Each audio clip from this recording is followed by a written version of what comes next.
नमस्कार सभी को। हर हर महादेव, हर हर महादेव। आज शिव पुराण की विद्येश्वर संहिता का 14वां अध्याय सुना रही हूँ। सुनिए। ऋषि बोले, हे महर्षि, अग्नि यज्ञ, ब्रह्म यज्ञ, गुरु पूजा और ब्रह्मा तृप्ति को क्रम से कहिए। सूत जी बोले, हे ऋषियों, अग्नि में दिव्य युक्त हवन करना अग्नि यज्ञ है। हे ब्राह्मणों, यह कई प्रकार का होता है। एक तो वह जो समिधा में हवन की जाती है, दूसरी ब्रह्मचर्य अग्नि जिसमें ब्रह्मादिक का बाहुल्य होता है, क्योंकि जब तक विवाह नहीं होता तब तक वह ब्रह्मचारी है। जब विवाह हो जावे तब वो 2 समय यज्ञ करें। परंतु महापुरुषों ने अपनी आत्मा में ही अग्नि आरोपण की ही हो और वनवासी हूँ, ऐसे यात्रियों के लिए तो समय पर थोड़ा और हित कर भोजन कर लेना ही अग्निहोत्र है। विवाह के समय से अग्नि साधन को सदैव सुरक्षित ही रखना चाहिए। उसे कुंडलियाँ भाड़ में रखें। ऐसे अग्नि अजस्त्र अग्नि कहलाती है। हे ब्राह्मणों, सायंकाल की अग्नि आहुति से संपत्ति और प्रातःकाल की अग्नि आहुति से आयु बढ़ती है तथा दिन में इंद्र आदि सब देवताओं के उद्देश्य से अग्नि को जो आहुति दी जाती है वो देव यज्ञ कहलाता है। हे ब्राह्मणों, महादेव जी ने सर्वलोकों के कल्याणार्थ औषधि प्रथम अपना वार अर्थात आदित्यवार बनाया। पुनः सप्ताह के शेष 6 वारों को उनके गुणों के अनुसार वैसी ही रचना की। उन्होंने प्रत्येक दिन का उसका देवता और उसका फल नियत कर दिया, जिनसे आरोग्य, संपत्ति, व्याधि, नाश, पुष्टि, आयु, भोग, मृत्यु और हानि ये यथाक्रमशः प्राप्त होते रहते हैं। इन दिनों के देवताओं की प्रीति से उनकी पूजा का वैसा ही फल देने वाला भगवान शिव है। जिस देवता को प्रसन्न करना हो उसका मंत्र, होम, दान और तप करें। नेत्र, सिर एवं कुष्ठ रोग की शांति के लिए आदित्य देव की पूजा करके ब्राह्मणों को भोजन करावें। 3 दिन, 3 महीने, 3 वर्ष अथवा इससे अधिक भी पूजा करने का विधान है। पापों की शांति के लिए रविवार के दिन की पूजा उत्तम है, जिसमें कि जप आदि से इष्ट देव को प्रसन्न किया जाता है। लक्ष्मी प्राप्ति के लिए सोमवार को लक्ष्मी जी की पूजा करें।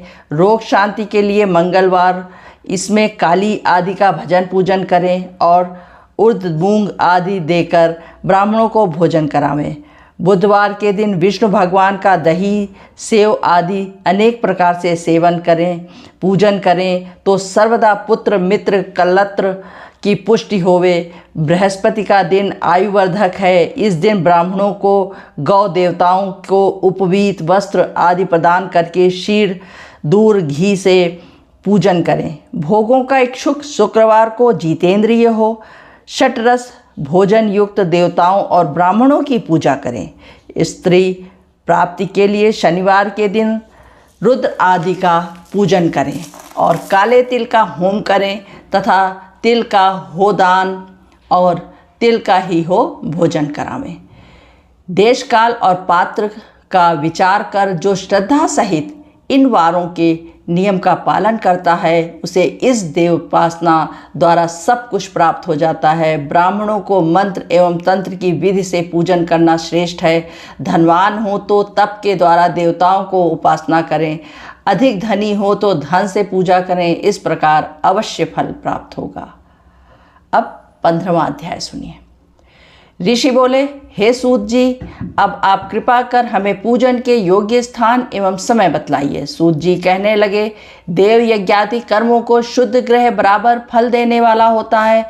उससे 10 गुना गोष्ठ भूमि, उससे 10 गुना अधिक जल का तट, उससे 10 गुना बेल, तुलसी, पीपल की जड़, देवालय, तीर्थ की तट, तीर्थ नदी का तट, सप्त गंगा का तट जिसमें गंगा, गोदावरी, कावेरी, ताम्रपाणी, सिंधु, सरयू, रेवा ये 7 नदियाँ सप्त गंगा कहलाती हैं। इनसे 10 गुना अधिक फल समुद्र की तट और उससे 10 गुना अधिक फल पर्वत की चोटी पर पूजा करने से होता है और सबसे अधिक फल वहाँ जहाँ मन रम जाए। सतयुग में यज्ञ दान आदि से पूर्ण फल की प्राप्ति होती है। त्रेता में तिहाई, द्वापर में आधा, कलयुग में चौथाई और आधे से अधिक कलयुग बीतने पर इससे भी कम फल प्राप्त होता है। परंतु शुद्ध हृदय से या धर्म या पूजन बराबर फल देता है। इससे 10 गुना फल सूर्य संक्रांति के दिन,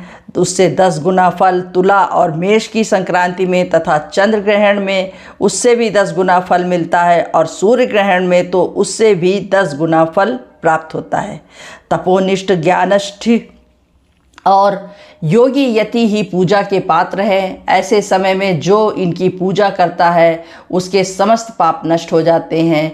वो ब्राह्मण भी पूजा का पात्र है। जिसने 24 लाख गायत्री का जाप किया हो वो संपूर्ण काल और भोग का दाता है, क्योंकि गायत्री के जप से शुद्ध हुआ ब्राह्मण परम पवित्र है।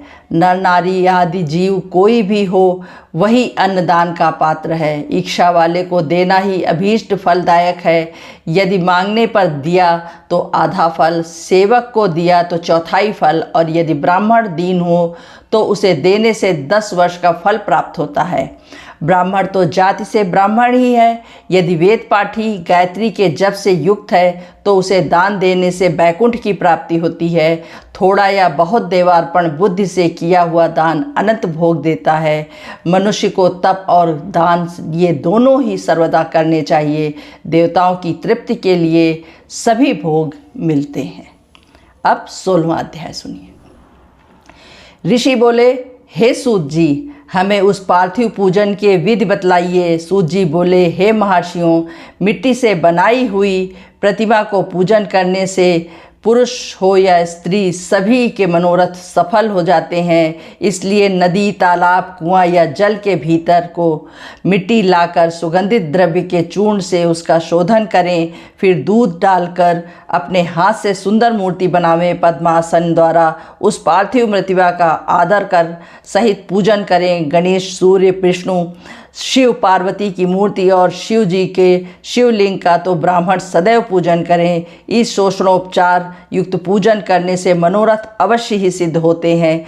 किसी भी प्रवक्ता के स्थापित किए लिंग पर 3 सेर नैवेद्य और स्वयं उत्पन्न हुए लिंग पर 5 सेर नैवेद्य चढ़ाने का नियम है। इस प्रकार जो 1000 नैवेद्य चढ़ाता है वह यदि ब्राह्मण है तो उसे सत्यलोक की प्राप्ति होती है। 12 अंगुल चौड़ा और 25 अंगुल लंबा यह लिंग का प्रमाण है और 15 अंगुल ऊंचा लोहे या लकड़ी के बनाए हुए पत्र का नाम भी शिव है।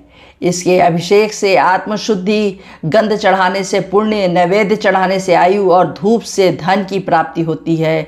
दीप से ज्ञान और तांबूल से भोग मिलता है। अतएव स्नान आदि ये 6 पूजन के अंग का यत्नपूर्वक साधन करें। नमस्कार और जप ये दोनों सभी अभीष्ट हैं।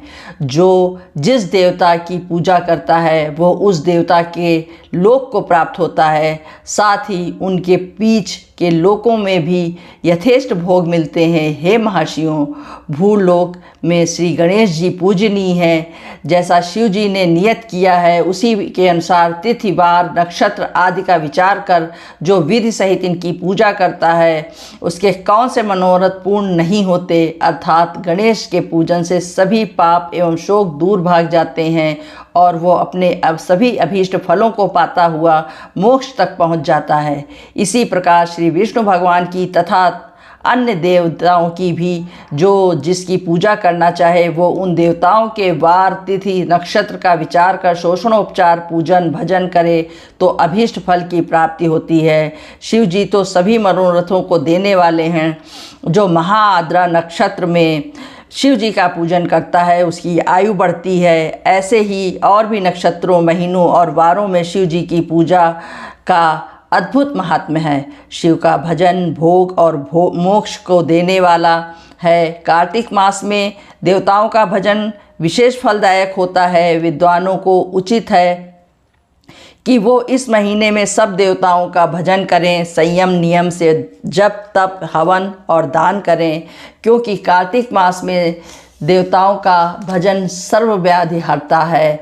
कार्तिक मास में रविवार के दिन जो सूर्य की पूजा करता है और तेल एवं कपास का दान करता है उसके यदि कुष्ठ रोग है तो वो दूर हो जाता है। जो अपने तन एवं मन को जीवन पर्यंत शिव के अर्पण कर देता है उसे शिव जी अपनी सायुज्य मुक्ति प्रदान करते हैं। योनि और लिंग इन दोनों स्वरूपों के शिव जी के स्वरूप में समाविष्ट होने के कारण शिव जी जगत के जन्म निरूपण और इसी नाते से जन्म की निवृत्ति के लिए शिव जी जन पूजा का अलग विधान भी है। जैसे अखिल जगत बिंदु नादात्मक है जिसमें बिंदु शक्ति है और नाद शिव जी का है। बिंदु का आधार नाद है और जगत का आधार बिंदु है, इसलिए ये दोनों ही जगत के आधार हुए। बिंदु देवी और नाद शिव है, इसलिए ये दोनों शिवलिंग हैं, नाम से प्रसिद्ध हुए।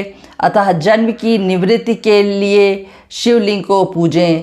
देवी रूपी माता बिंदु और शिव रूपी पिता नाद हैं। शिव भक्ति के विलाप का नाम लिंग है। शिव जी अपने लिंग के पूजन करने से उत्पन्न होते हैं। जो इस शिवलिंग का आदर सहित पूजन करता है वो जन्मादि से निवृत्त हो जाता है। आदित्यवार के दिन पंचगव्य द्वारा शिव जी को स्नान करावें। इसके बाद पुनः दूध से स्नान करावें। शहद, ईख का रस, गोदुग्ध से अन्न का नैवेद्य बनाकर प्रणव पूर्वक चढ़ावें। जो इस तरह आदित्यवार के दिन प्रेम से महालिंग का पूजन करता है उसका पुनर्जन्म नहीं होता। रुद्राक्ष धारण करें। चौपाई विभूति धारण करने से, आधा मंत्र जपने से पौन पूजन के पूर्ण भक्ति प्राप्त होती है। अब आपको ये 16वां अध्याय का समापन हो गया। अब आपको हम कल 17वें अध्याय में मिलेंगे। तब तक के लिए आप लोग स्वस्थ, सुखी और प्रसन्न रहिए। शिव जी आप पर कृपा बनाए रखें। हर हर महादेव।